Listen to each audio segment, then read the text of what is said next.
Really sweet to see you this morning. Good morning. So glad that you're here. So glad to spend this time with all of you. I am excited about this morning. We have been this month kind of just recapping the things that if I could pull out for you the things that I feel are the most important lessons that we have learned together, studied together, talked about repeatedly over the last few years, what would those be? And the first week, we talked about the 5 principles and principles in general, and the idea that knowing the principles is not good enough. Just because you can say what the principles of unity are does not mean that you're living from them. And that really is our objective, isn't it? To actually remember those principles, remember who we are, remember what we're doing here, and live in a skillful way. To live skillfully means to be thoughtful and mindful about what it is that we're actually doing. So that was our first week. And our second week was to talk about money as love. And money is love. And I gave you that mantra, to use that mantra. Money is love. And to remember that our abundance is just there for us to move around. We're not here to hold on to, control, or manage, but to again skillfully move resources where they need to be, right? An entirely different way of looking at your money than most people are taught to think about. Most of us are thought to hold on to it. So we've been working on how to think about that a little bit differently, because our resource level is something that really affects how we live on the planet. So why is that important? We're moving into that area today, which really is the area of interconnectedness. That we are interconnected with all things and all life, and with the universal source. And that's what we're going to visit today. We're going to go back and visit a little bit about that. But before we do, we're going to welcome each other into this sacred space. And if you have not already done it, I invite you to go up to the right-hand corner and put yourself into screen share so that you can see everybody, and wave, say good morning. Scroll across if you need to. There's a couple pages depending upon how many people that you have on your screen. Good morning, Chris. Good morning, Carol. Good morning, Gloria. Good morning, Julie and Patricia. Seeing all of you this morning. Thanks so much for being here. Connie, let us begin today with our sanctuary song as we remember who we are to one another.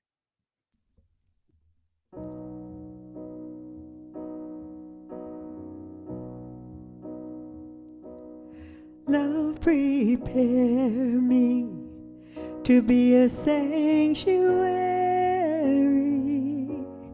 pure and holy, tried and true.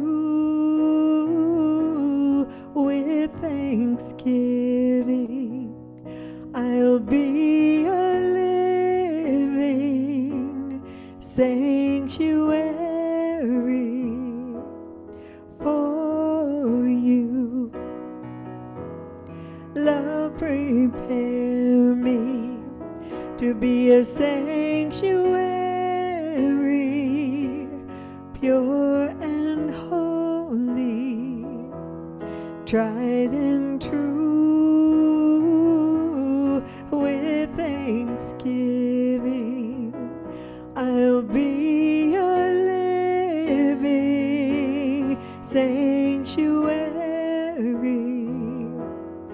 for you. One more time. Love, prepare me to be a sanctuary, pure and holy, tried and true. With thanksgiving, I'll be a living sanctuary for sanctuary for you.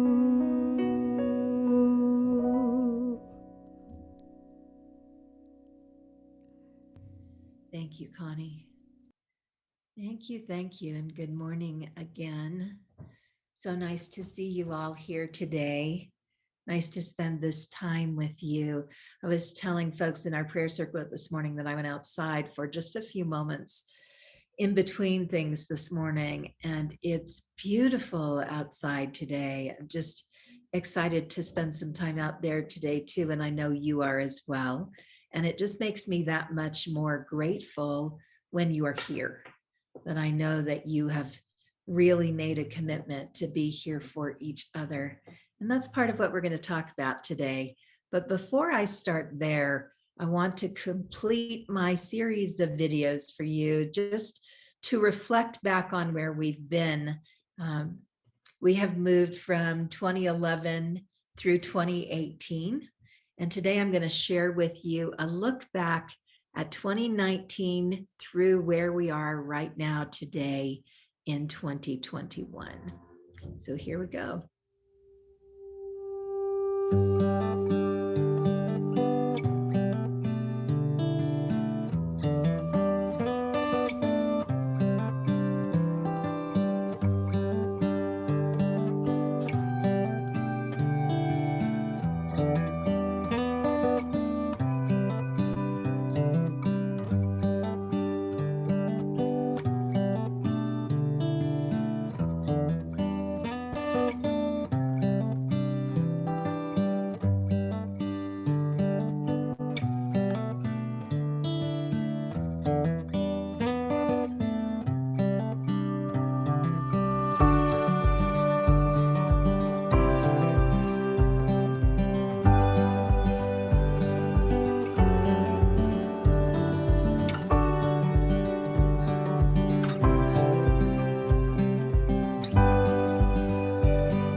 That was beautiful. Thank you for putting that together for all of us. What do you think, everyone? Wasn't it just wonderful to recall those memories and the people?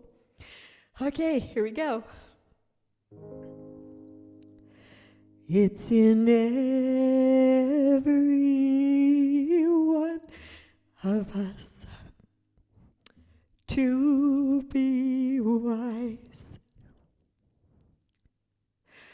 Find your heart and open up both your eyes.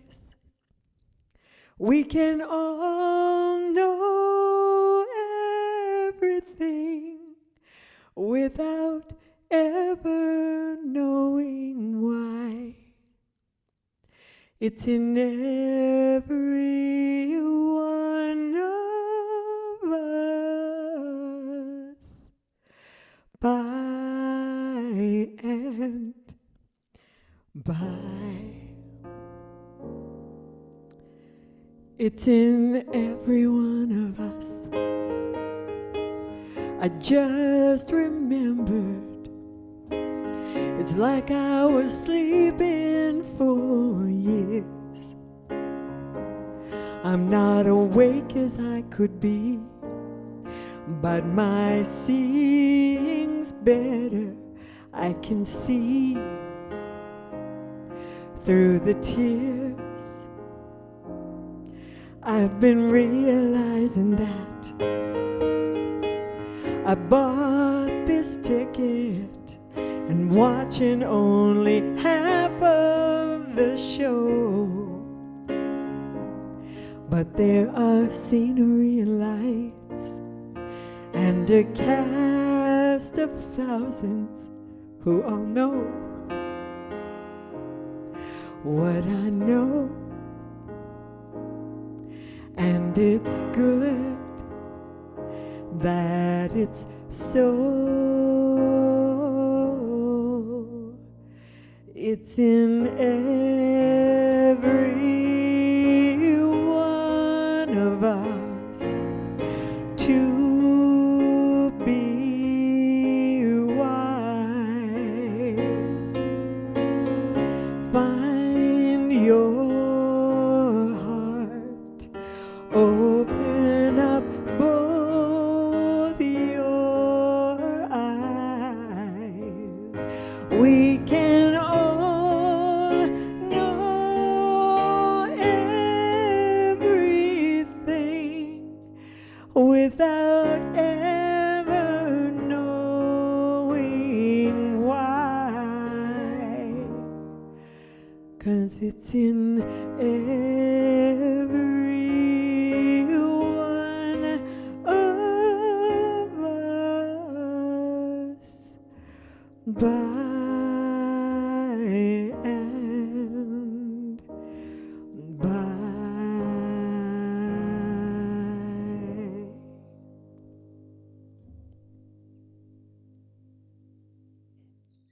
This crying thing, it's okay, isn't it?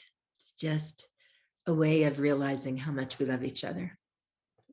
How remarkable it is that we've walked a path that has included so many different things, so many amazing people. And I kind of held those pictures that I had. There are others that I can think of who passed through our doors and made their transition over the course of the last many years. And I've been thinking about all of them over the last few weeks, just who they were and how they came to us. One of the unique things in my time with you is that we said goodbye to 9 children between the ages of infant and 18 during the last 11 years. That's a really high percentage of children. We've also said goodbye to over a dozen adults.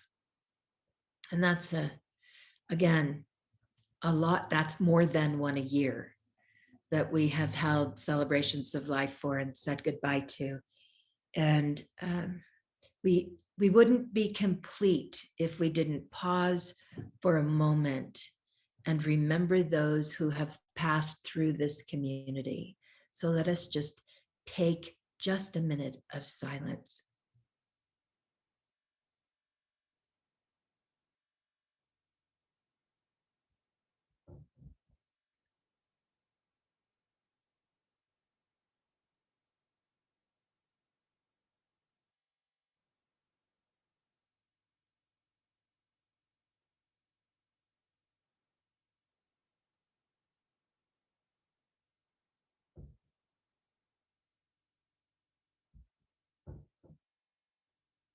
Thank you. As we remember, it's important also that we remember the other side of this, that we remember all the joyous moments, all the amazing beginnings that we experienced together.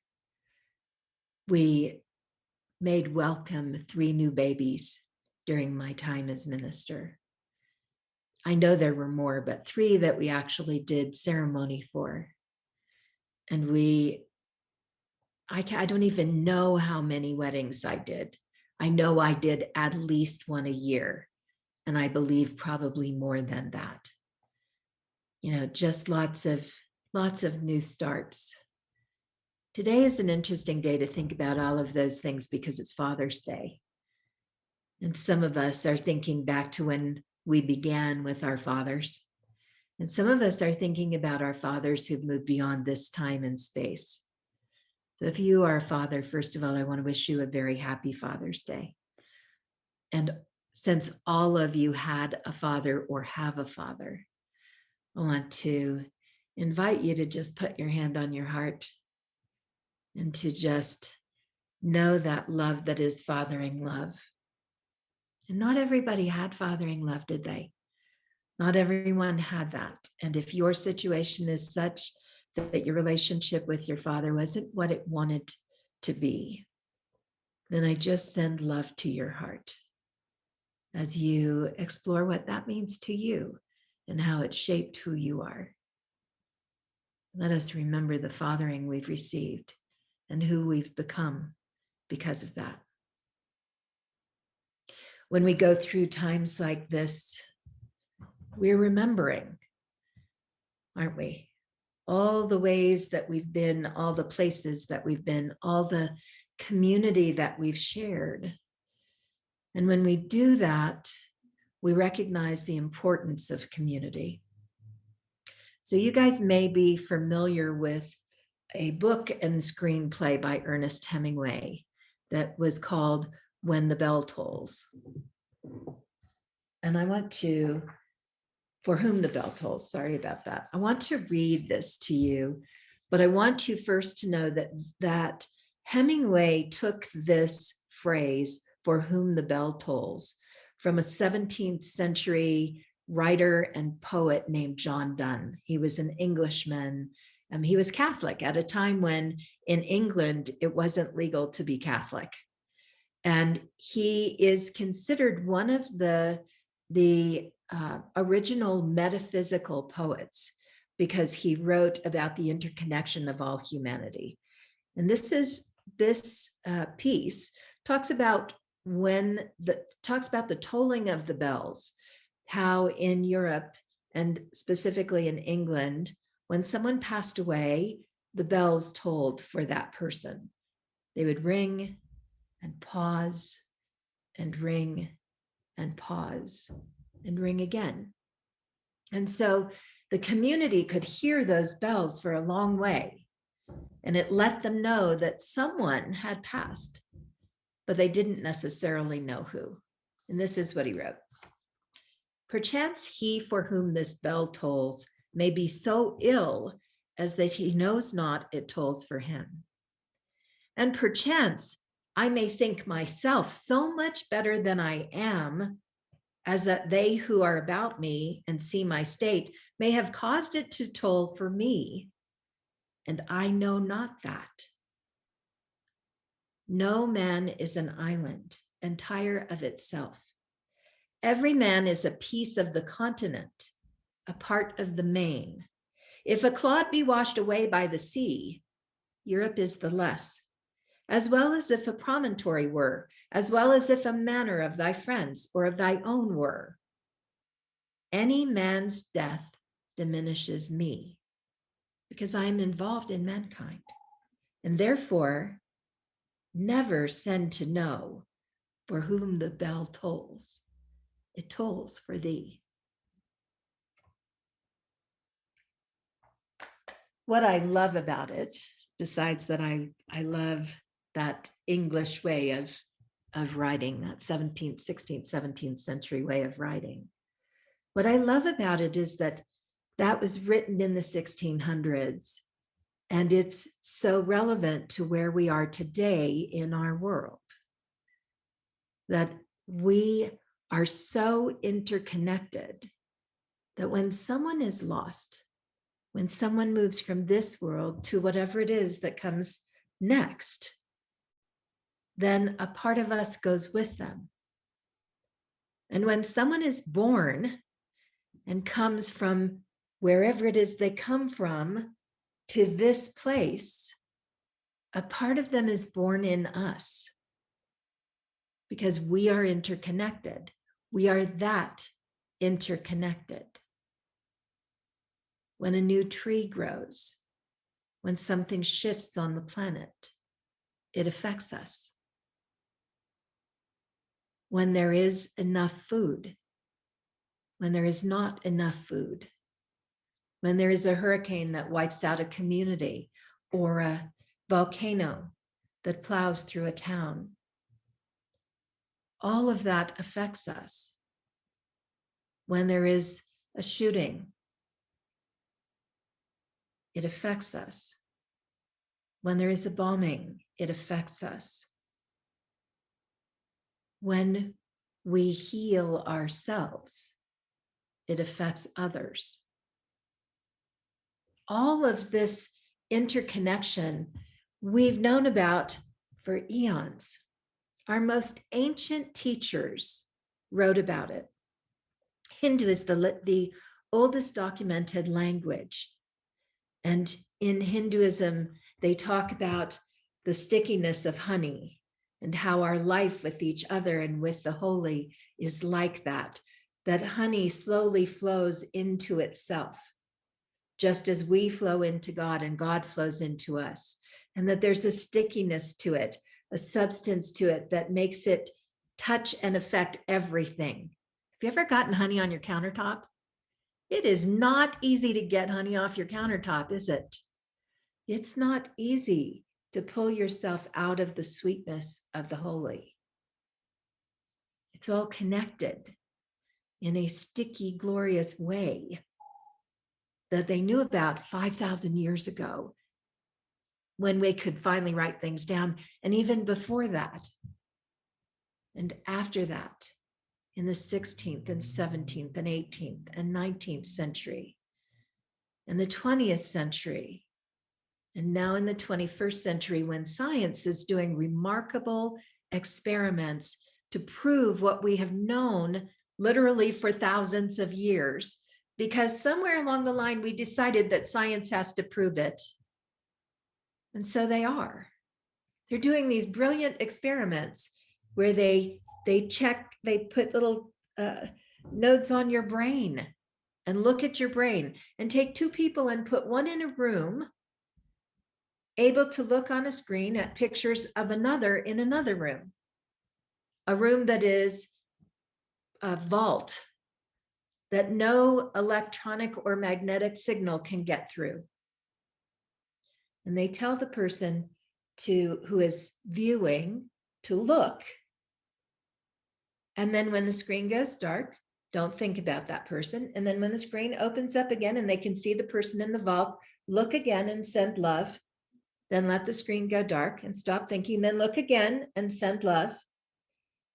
And the impact of that love sending can be seen on the brain scan, perfectly timed to the screen opening and closing. How does that happen?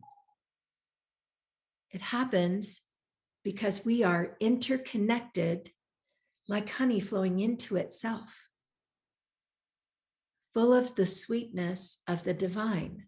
It happens because there is no separation between us, even though we want to believe that we are individuals, that we are separate from each other, that we have a right to our own life and our own thoughts. There are no secrets.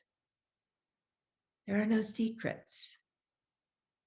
We only choose to take the time to share with one another what we're thinking. But we feel it when we're around each other.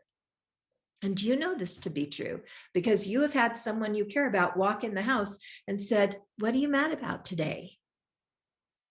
You know they're not feeling well, that something has gone wrong. Or you walked up to someone in the grocery store and said, "Wow, you feel like you had a really great day.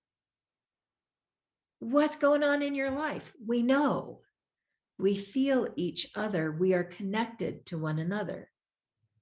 When we walk out in the forest, we know when there's an animal around us. If we're paying any attention at all, we can feel the presence of something around us. And even as we honor those who have passed from this world to the next, many of us have had the experience of knowing someone who is no longer in a physical body is around us because we can feel them. Because our oneness doesn't stop when we leave this vehicle. Our oneness continues.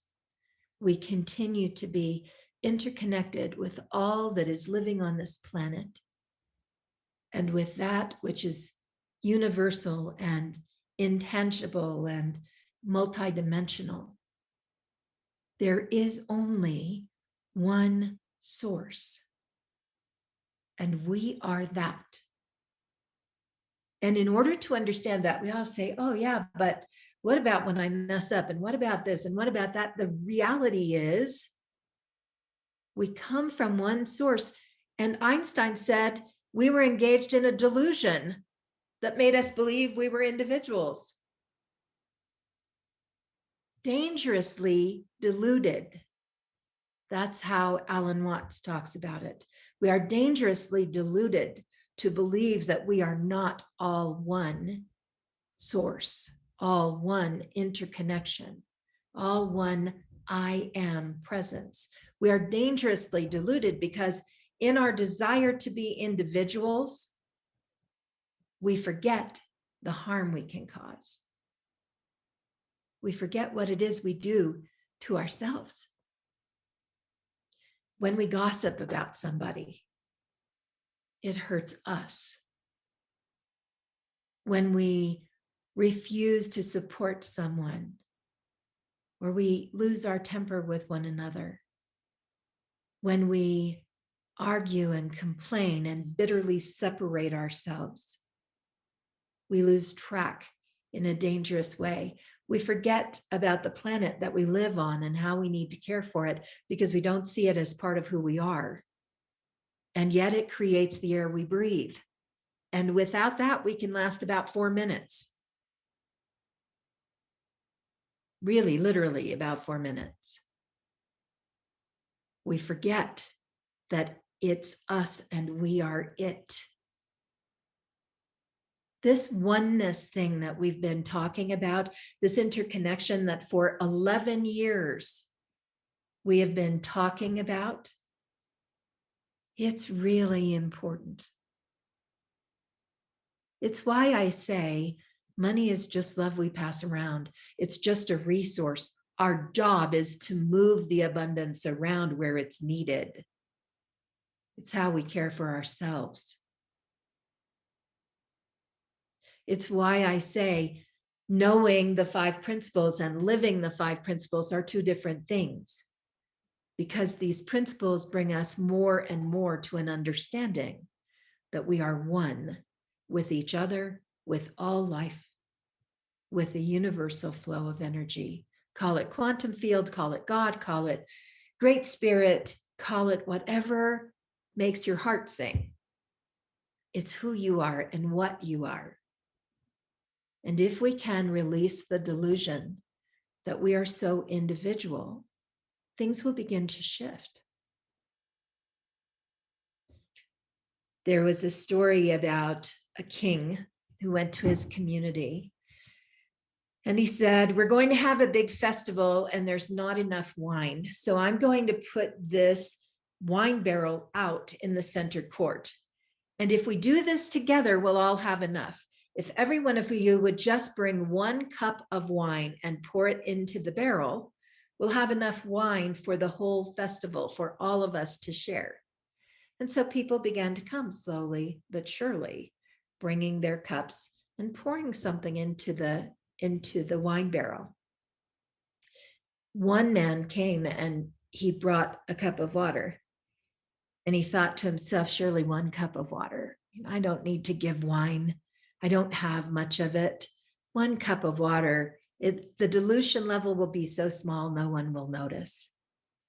And so he poured his cup of water in. And people continued to pour. And a few days later, when they wiggled the wine barrel, it felt nice and full, and everyone was excited that there would be plenty of wine. And when they opened the tap, nothing but water flowed. Unfortunately, we live that way, don't we? Thinking my little bit is really not going to make that big a difference. The little bit that I do really doesn't matter. But it's a little bit and a little bit and a little bit and a little bit and a little bit and a little bit and a little bit. And pretty soon it's a lot bit, as my kids would say. It's not a little bit at all when we all do a little bit. It changes the world. We have the power to change the world. And I tell you that we have. I told you last week, we have touched the lives of thousands of people as a spiritual community. We have touched the lives of people on different continents. And we have touched the lives of people who live in our backyard. Sometimes literally, because we've all done a little bit. We all work together. This really matters. This work really matters. It matters not only in what we do as our spiritual community, but it matters in what we do as members of our city, as members of our state, as members of our planet. It matters when you recycle. It does. It doesn't feel like it does, but it matters. And it matters not only because we know what happens with the recycling, but it matters because your consciousness says our planet is important to save, and your consciousness touches other consciousness because we are connected through that invisible field that is the space between you and me. And somehow what we think and how we feel translates into reality. It matters that when we catch ourselves gossiping about somebody or angry with somebody or saying harsh words, that we stop ourselves because our thoughts have actual impact on the health and well-being of other people. It matters how we think because we're interconnected to all things. In this dangerous delusion, I invite you to hold yourself in oneness, to remember the importance of the one you are. In the Bible, it says, my Father, Jesus says, my Father and I are one. I am one with my Father. My Father is one with me. I am one with you, and you are one with me. It's powerful. We are not disconnected. We're never lonely if we let ourselves recognize who we really are. And yet, right now, post-pandemic, loneliness is our greatest problem on the planet. We were lonely before the pandemic. It was already something that wellness organizations were talking about. Now, global wellness organizations are actually measuring the impact of COVID, with loneliness being one of the primary impacts. And they're starting to see how it affects people's health. And it's not where you think. We think that The largest amount of loneliness probably was older folks who are by themselves because they couldn't get out. 27% rank in that field, 75 or above.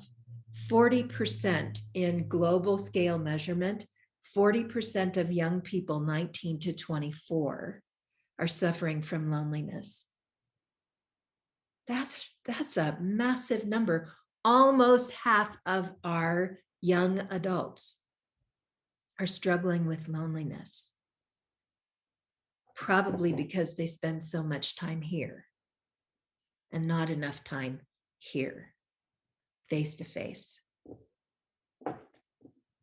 These are things for us to think about as a spiritual community. How do we reach out to that age group? How do we touch the world where it most needs our love? These are the thoughts I hope I leave you with, because it's my objective to leave you in the question, not in the answer. The answer doesn't have any place to go. The answer just is.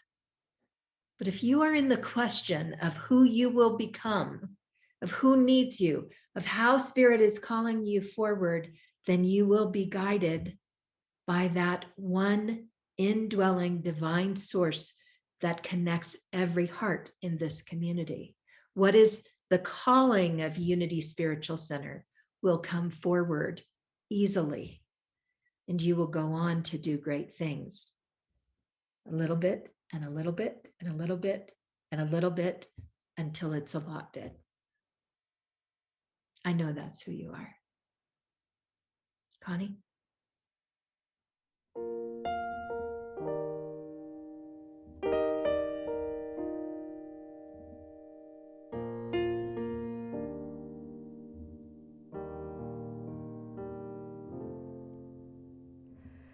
I've heard it said that people come into our lives for a reason, bringing something we must learn, and we are led to those who help us most grow if we let them, and we help them in return.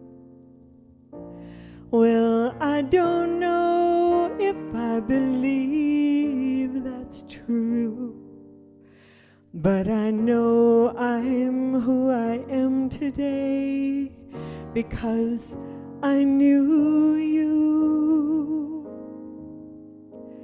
Like a comet pulled from orbit as it passes the sun, like a stream that meets a boulder halfway through the woods. Who can say if I've been changed for the better? Because I knew you.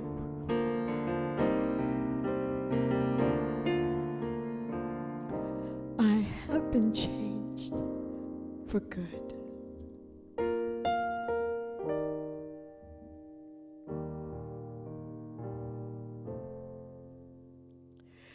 It well may be that we will never meet again in this lifetime.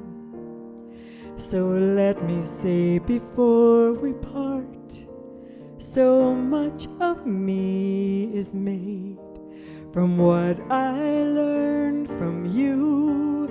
You'll be with me like a handprint on my heart. And now, whatever way our stories end, I know you have rewritten mine by being my friend. Like a ship blown from its moorings by a wind off the sea, like a seed dropped by a skybird in a distant wood. Who can say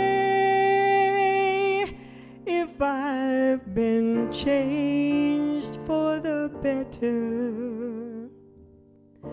I do believe I have been changed for the better. And because I knew you, because I knew you, because I knew you, I have been changed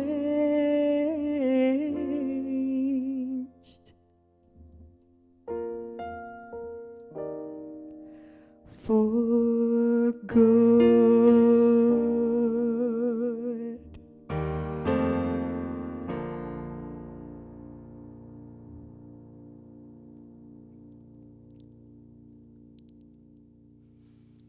I so want to be able to high five you right now. Like,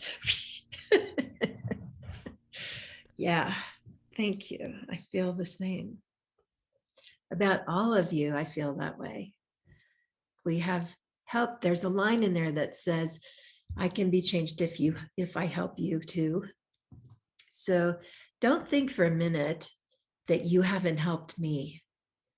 This community has supported me through some of the most challenging times in my life, not the least being the loss of my dad, which is, a powerful thing to think about on this Father's Day.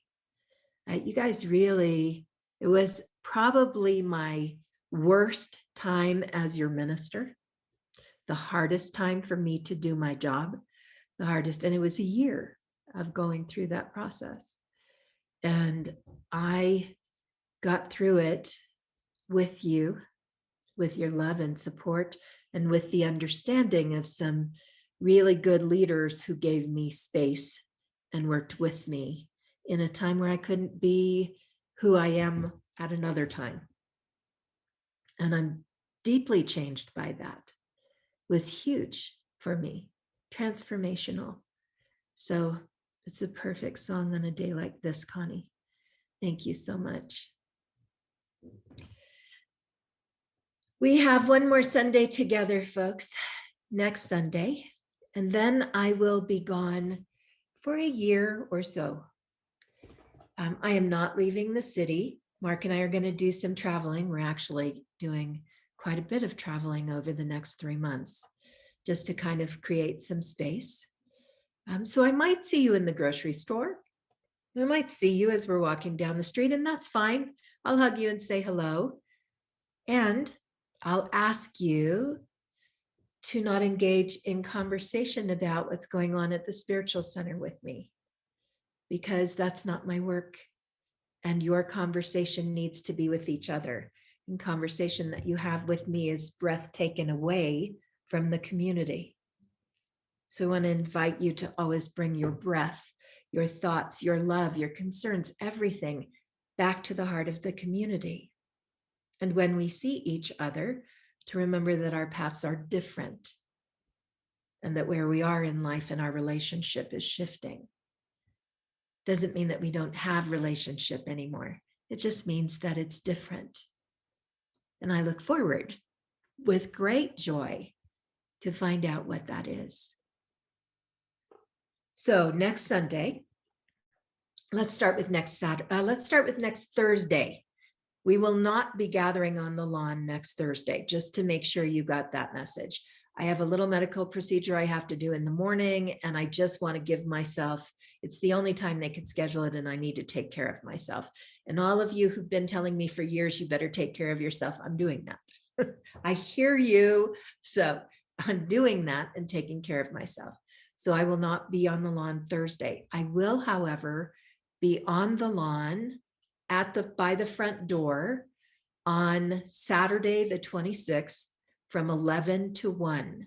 So if you have not gotten a hug and want one, or you have not come by and picked up a stone, which you will want to have for the Sunday meeting, for our Sunday gathering, then please do come by. It will be a drive-by. You don't even have to get out of the car unless you want to, but it'll be a drive-by, drive-through, a short time just to hug people, hand out a stone, and then we'll ask you to keep moving. If you are strong, and I do mean like physically strong, I need some capable bodies next Saturday to move some things out of Fellowship Hall, either into the shed or onto a trailer, so that we can clear that space and get Fellowship Hall back in space, together.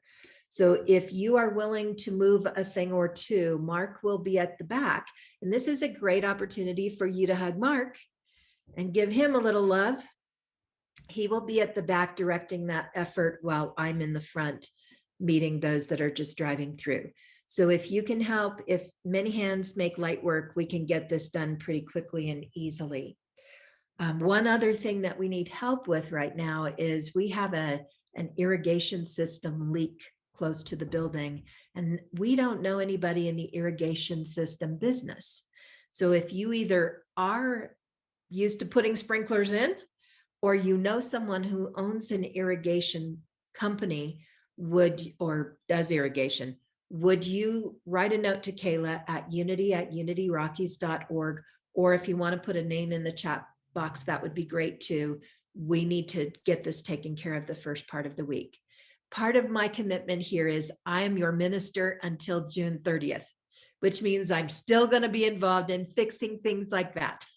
So we're going to just keep working on it. Hopefully the sprinkler system will be done before my last service. So next Sunday is my last service. Please bring a stone. Some of you have given us your address. Kayla will be mailing those out. They'll come to you before Sunday. We'll mail them so you get them before Sunday. Those will go out this week. If you are at a distance and you have not given us your mailing address, please make sure you also send that to Kayla at Unity Rockies, and we'll send it out. And if for some reason you don't get to do either of those, I'll be leaving some with Kayla. So she will have them. You can pick them up whenever you get back in town, whenever you have a chance. Or you can just send an address and say, I forgot to ask for this, and she'll send it out to you. So we're not going to run out of them. We have enough to make sure that you get them. So don't be afraid to ask, and we'll get them to you before or after.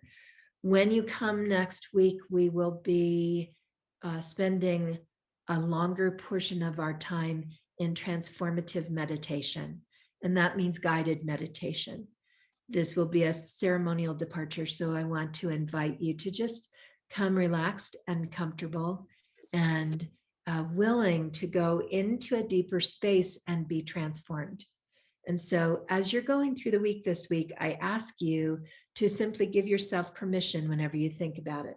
I give myself permission to go deeper into what serves my highest good. That way it's always whatever your transformational experience is, will be the experience that is right for you, and it may be different for each of you. One final reminder, and then I'm going to turn this over to Jamie for a minute. I want to remind you that we are still in the month of June, providing food for Westside Cares. This is an important thing that we do 4 times a year. It's not that we don't give food all the year, but in June, it's particularly important because kids are out of school. Kids in our neighborhood are struggling for food. And so if you will, please, you can deliver your donations directly to Westside Cares. We will make sure in each bulletin, we tell you where and how to do that and what is needed, and you can pick up that information there. So again, in the state of oneness, we are in the place of interconnectedness that we are. Let's open our hearts to our board president. Jamie? Thank you, Ahriana. We've known now for a couple of months that the end of June is going to be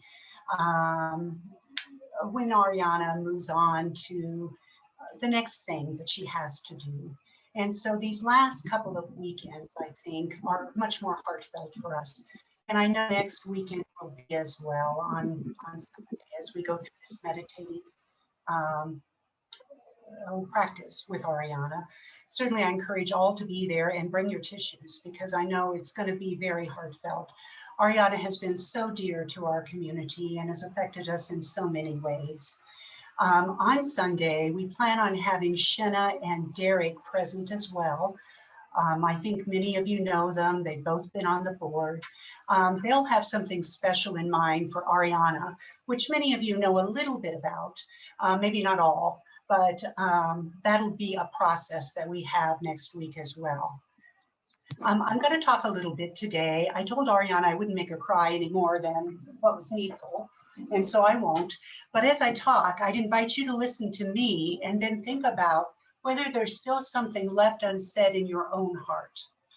Because if there is, you're certainly welcome to use the chat box right now. I've just checked, it's open, to express that, well as to bless Ahriana for all the work she's done and for her new endeavors. You can also still send a note, a card, an email. Please feel free to do that. Ahriana has given us so much. I mean, mind, body, spirit, she has given it all. And I know we're all going to miss her terribly.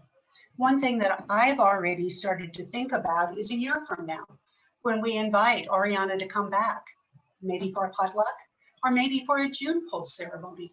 I started thinking, well, why does that have to be done in May anyway? You know, it would be nice to have her come back, to be able to share with us what's new in her life, while we share with her what we've done to grow and continue with the ministry at Unity. She has so many, many strengths that I can't even name them all. But one of them is something that's come up repeatedly today, and that I would like to speak to that. And it's Ahriana's ability to tell us what's in our hearts. And I think we resonate with that message because at some level we know how true it is.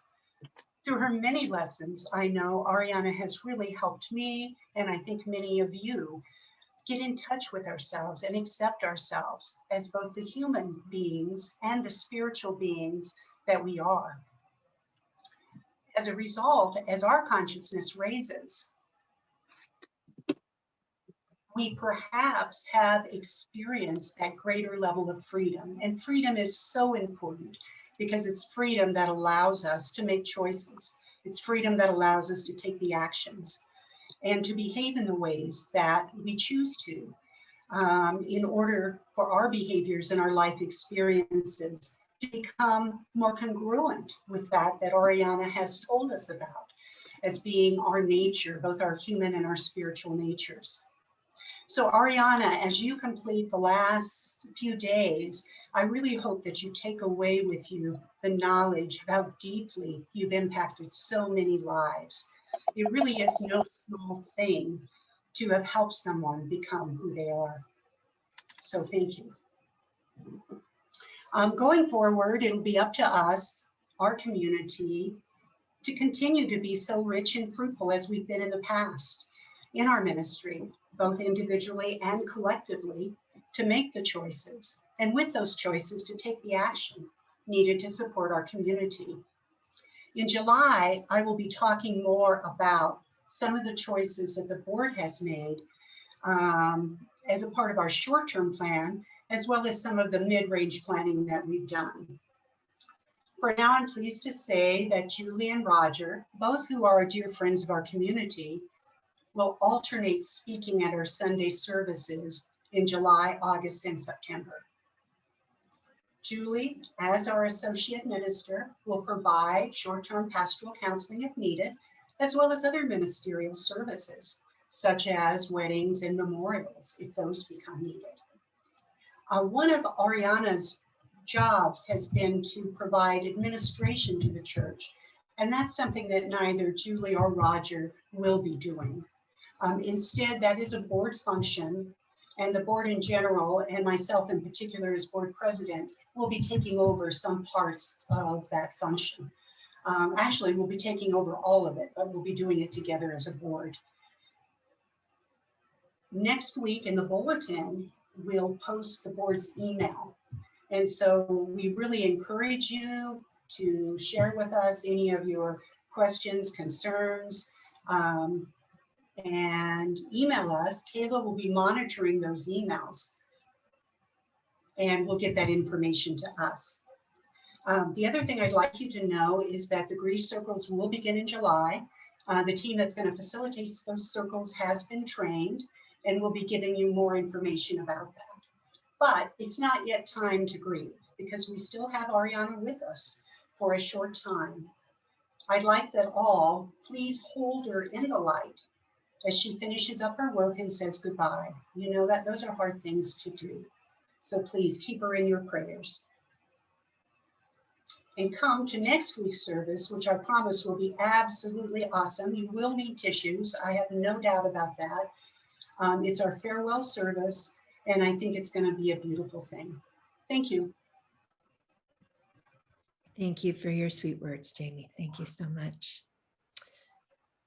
I feel good about what the board is doing, and I feel really that the community is so strongly supported by you and all the board members. And I get to say goodbye. They have been at this for a couple of months, working up to and figuring out what that means when she says administrating. It means answering all the questions and making sure all the things get done. And it's a job. And these are volunteers. So please remember that your board is not paid staff. Your board is made up of volunteers. They're you. They're members that you have elected to step forward and be in service. And they will come back to being you after they're done being in service. And that's one of the most important things that we can remember about our board members, is to treat them like we want to be treated. And remember that they're not paid for an immense amount of work they're doing out of love for you and this community. So I hope you'll keep that in mind, both in your communications and in your path forward with them. And I just have tremendous respect, not only for this board, but for all of you who have ever served on the board while I've been here. Thank you for what you've done. Thank you so much. Okay, there was one other thing I was going to say. Oh, it's an important thing. I have a request. So about 1 million of you, maybe it's about 1 million times, I've been asked, what can I do for you before you leave, Ahriana? What do you need? What can I do for you before you leave? So this is what I would like you to do for me. We just completed our 2021 second half of the budget. We did our first half of the budget. We only did 6 months and 6 months this year because we didn't know when we still don't know when we'll be in the building. And we don't know what we're going to need at what time. So budgeting this year has been an entirely different thing. What this community has done for me in a remarkable way is allowed me not to waste 1,000 hours of my time planning an auction or a festival or a something to raise funds. What this community has done is allowed me to just say, hey, we have a little need, we have an opportunity, let's work together. And you guys have always shown up. So when we completed the budget this year, when we got to the bottom line, we were $5,036 short. That's based on what we did in our last 6 months. And I want to make sure that we are not $5,036 short. So remember what I said about a little bit and a little bit and a little bit and a little bit makes a lot bit? Between now and the 15th of July, which is, almost a whole month, 2 pay periods for a lot of us, at least 1 pay period, I want to ask you to make a special donation. Make it in my name so that we know that this is for Ahriana's request, so that we can not have to worry about that going forward, so that fundraising issue is done and the board can put its time into the things it really needs to put its time into without being concerned about that. It only works if you make that contribution and it's extra. If it's just you moving money from the time you usually give it to an earlier time, it doesn't work. It doesn't change anything. But a small extra donation makes a big difference. When we all work together, it comes fast. It doesn't take very much. to make up that difference. So that's what you can do for me, because remember how much I love this place. Remember how important this place is to me, and hear me when I say to you, I want to walk away and not worry.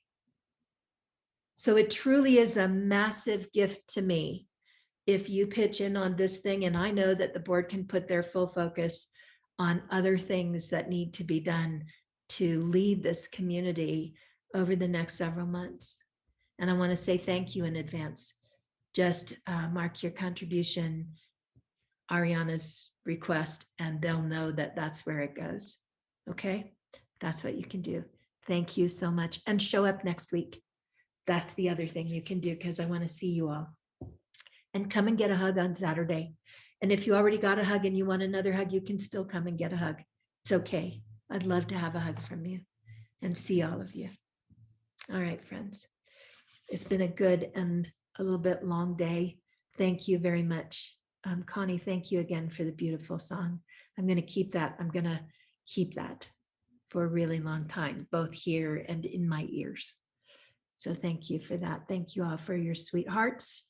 I hope that you are going out and having a beautiful day. Kayla's going fishing. Have big fun. Enjoy yourself. Let's pray our way out, shall we?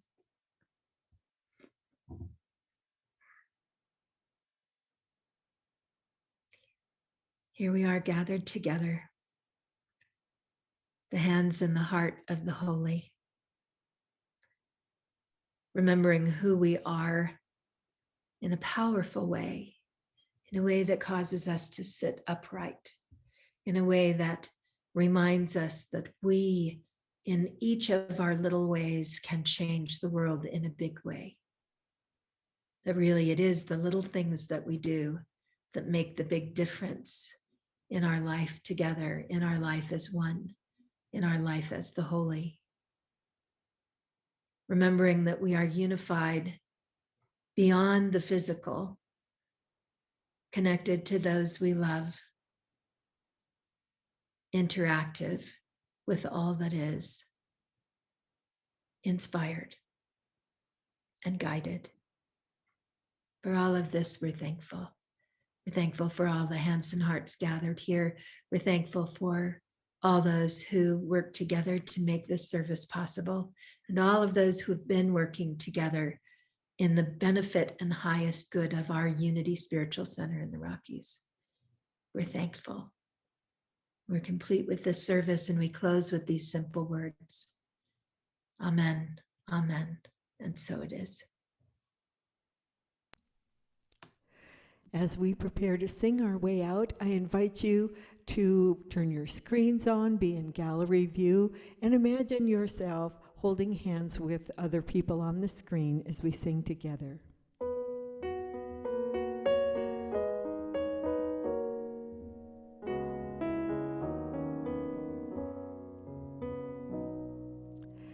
Let the light within you shine.